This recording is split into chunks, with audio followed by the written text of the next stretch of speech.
Yeah, trucks are too big. Time for the other extreme. Let's get small, very small. 1992 Honda Acty 4-wheel drive SDX.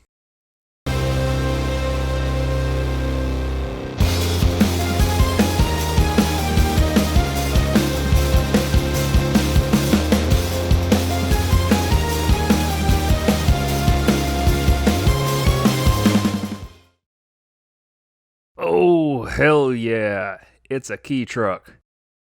The smallest of the small, directly from Japan. If you thought a mini truck was too large, the key truck is the way to go. This thing is absolutely ridiculous in America, amongst swaths of full-size trucks and large crossover SUVs. But a key truck is a utilitarian tool that has all of the charm in the world. If you don't know by now, I work for a small NASCAR team, MBM Motorsports. The primary owner of this team, Carl Long, is an interesting guy when it comes to cars. You would think that most 53-year-old NASCAR drivers from the foothills of North Carolina would be hardcore into American muscle and classic cars. Not Carl. Carl's father, Horace, raced Volkswagens not only in short tracks across the southeast, but in NASCAR's Baby Grand division in the 1970s. When Carl came of age to start racing in the 80s, he drove Beetles at Orange County Speedway for many years, winning track championships before he moved up the late models. His first street car, which he still has by the way, is a Volkswagen Thing. So yeah, Carl has an eclectic taste in cars that meshes well with my own taste in weird. So, Carl's been wanting something along the lines of a shop ATV as just a shop runaround vehicle. MBM has several buildings in South Statesville built into the hillside, so going up and down the hills with tailpipes and rear end housings can get pretty tiring.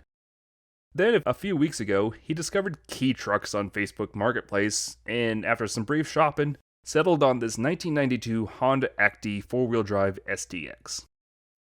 When he pulled up to the shop on that Wednesday afternoon and unloaded it from the trailer, the whole shop came to a standstill. This little trucklet instantly brought a smile to everyone's face. Everyone was enamored with the Acty, and even more so when they got to drive it. Every chance I get, I cram myself into this tiny little truck, and I can't help but beam from ear to ear while putting around the neighborhood. So, anyways, let's talk about the Honda Acty. The Acty line was introduced in 1977, and it unified Honda's key truck and key van into a single line of vehicles. Whereas before you had the TN line of trucks and the van version of the Life key car.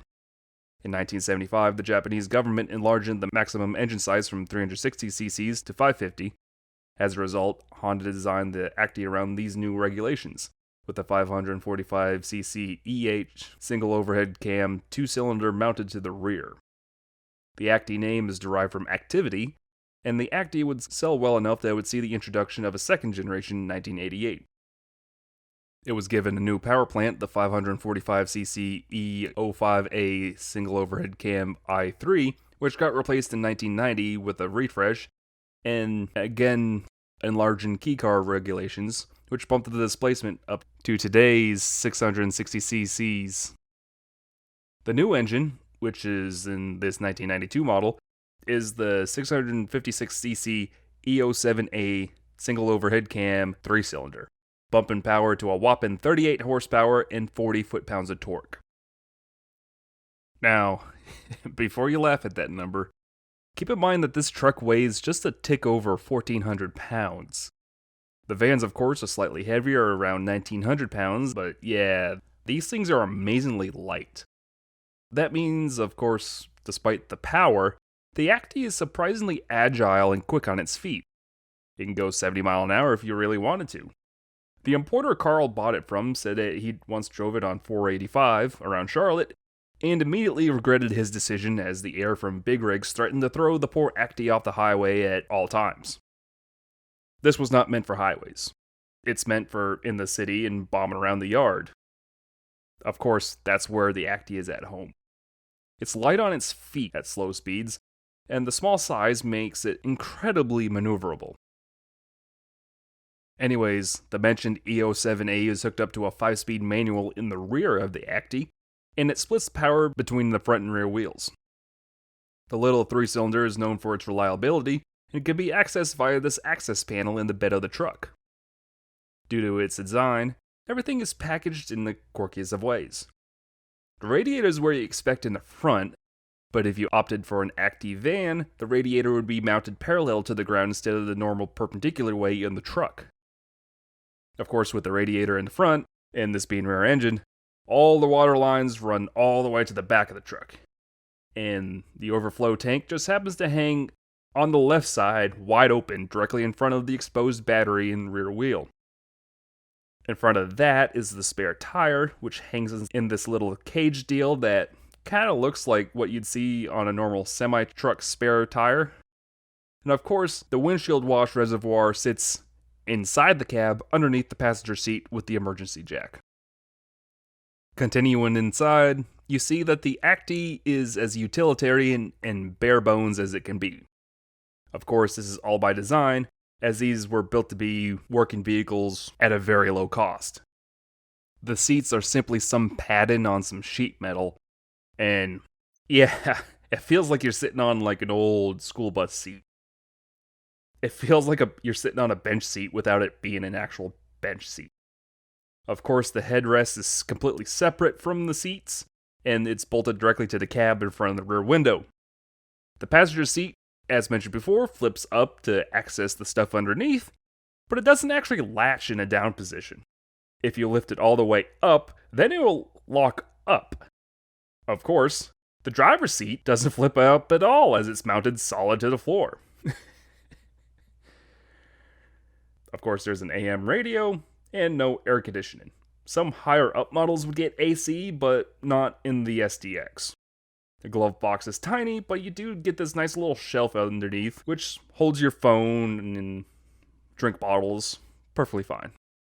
It's as simple as it can be in here, and that's all it really needs to be.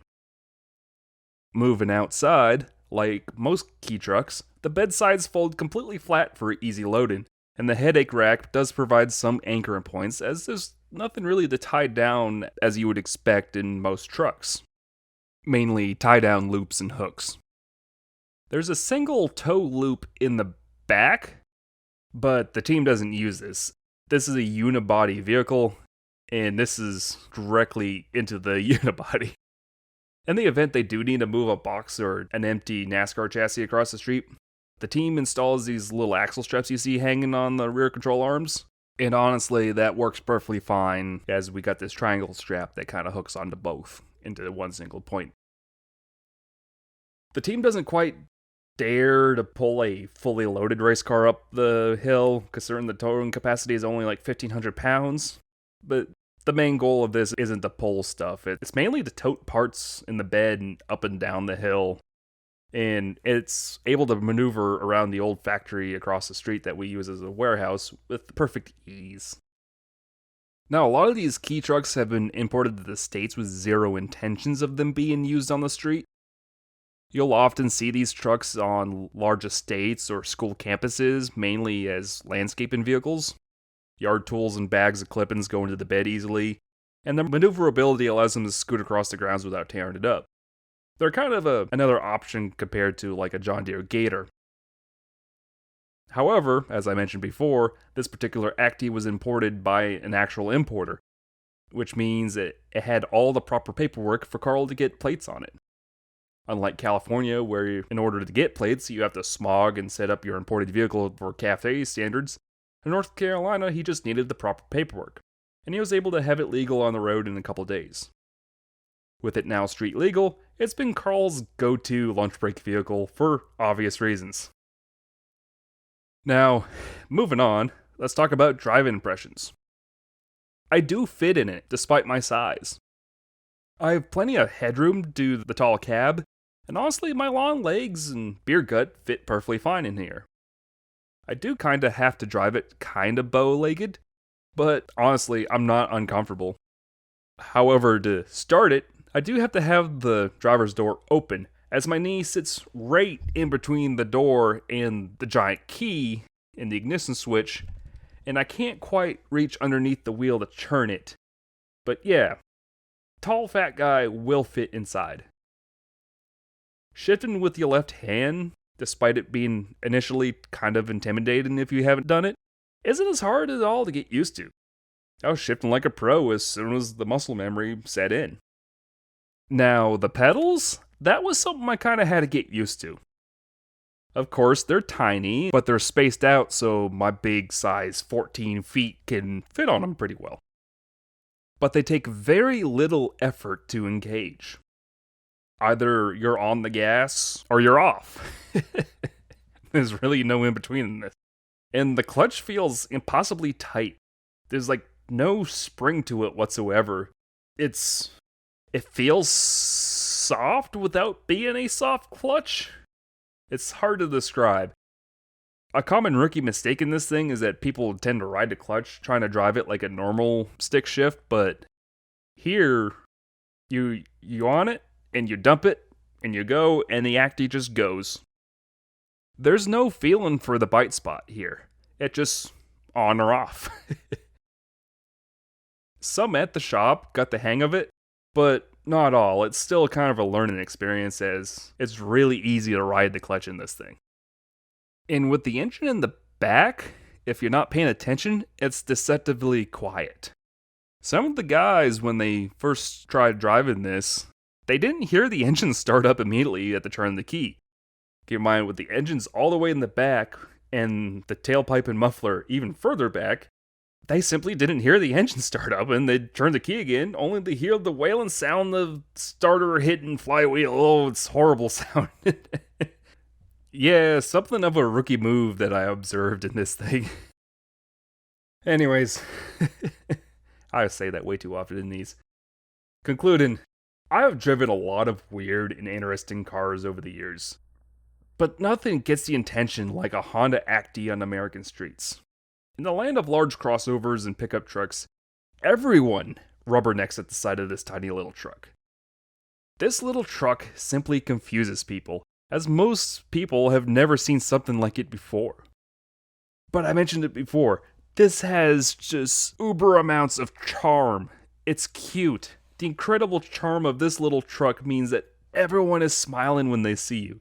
They give you the thumbs up, and a lot of people will lean out their window at stoplights to ask you, what the heck is this thing? People will walk up to you in parking lots as you climb out or walk back to it and like, what is this? Why is this on the streets? Is this legal? This is awesome. I love this thing. Personally, I'd probably lean more towards an Acty van over a truck due to it being slightly more usable as a street vehicle. The truck is a very utilitarian vehicle. It's very useful for the race team as a shop runaround. But as a street vehicle, yeah, the van would probably be a little more useful as you can carry some gear and a couple people at least. But I can't help but grin ear to ear when I bomb around Statesville in this little Honda Acty. A key truck isn't quick. A key truck can't tow. But a key truck has all the charm in the world. Every grumpy butt in the shop was immediately smiling when they first drove this. How can you not? How can you not smile when you see one of these? Carl Long's 1992 Honda Acty 4-wheel drive SDX. I can honestly talk about this thing all day long, and I just hope my pure joy about this little truck translates well in this video. Thank you so much for watching another Wookie Drives, and have a good night.